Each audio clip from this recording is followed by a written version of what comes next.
All right, let me break down these numbers for you. Right now, Sanders receiving 51% of the vote in Iowa versus Clinton's 43%. Clinton led by 18 points in December. But among Iowans who participated 8 years ago in the 2008 caucuses, the survey found that Clinton leads Sanders 55-38. Well, it's very clear.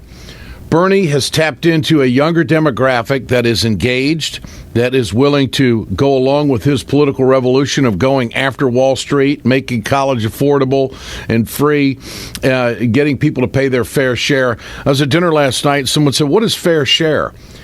How do you define it? I said, it's very simple to define it. It's the common sense of people who see it so imbalanced, they don't really need a definition. They just know what it is.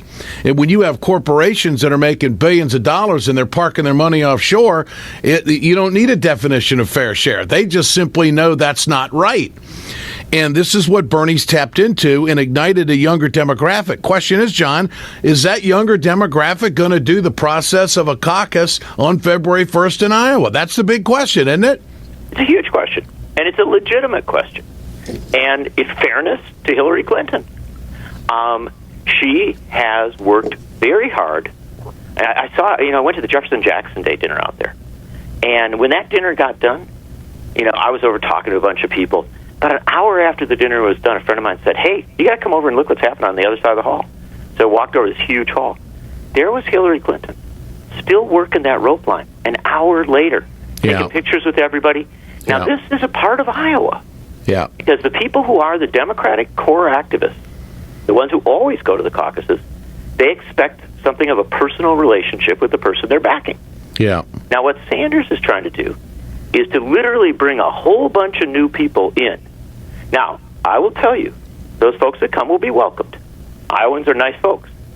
But the bottom line is the ones we know will be there. We know that those people who took those pictures on that rope line with Hillary Clinton, they're going to be there. Yeah. Will these young people come? And it's not just young. I want to emphasize, too, Ed, one other element is you're really talking about people who maybe aren't that young but have just never really had a lot of faith in this political process. Sure. Bernie gives them a new level of faith and trust in all of this. Yep. And so this becomes the great challenge because an Iowa caucus is it's a wild ride. You get there early, probably 6:30. So they have coffee, and they drink coffee at 6:30 because they know they're going to be there for a long time. What time does this normally end up, John? I mean, is this into the 10, 11 o'clock Central Time at night before they get decisions on this? I can't remember the history of this in the past. Oh yeah, you're not going to have results. Here's what happens. The caucuses usually go, they can vary, but they can go for a couple hours, right? So you could go to 9, 10 o'clock. It doesn't always go that way. It just depends. They also, weirdly enough, in addition to doing, the presidential stuff, they're doing county party stuff, who's going to be on this committee and thing. Yeah. So when everybody finally gets out and they call these results in, now they're doing it digitally, you're going to start to get stuff pretty quickly.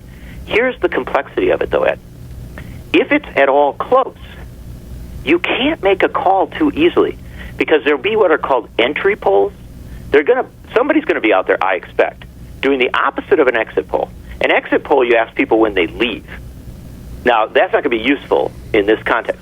So the polling firms, they do entry polls. They ask people going in, who are you for? The problem is that an entry poll, which will be released relatively early, won't give you a clear picture because people will shuffle around in the caucus. They can move from one side to another. Mm-hmm. And the O'Malley people might join up with Sanders or with Clinton. And so what I think we're really talking, if it's close, you could easily be, into midnight or 1 a.m. I mean, it takes time to get all these numbers. I'm not saying it will be that way. Could go quick, especially if somebody's a clear winner. But this is a point I always tell people, take a deep breath, step back for a moment, and remember the story of Rick Santorum. Yeah. Rick Santorum was rated the loser in Iowa, right? He didn't make it, didn't quite win. And then a few days later, what happened? We got everything together. We finally looked at the numbers. Turns out Santorum won.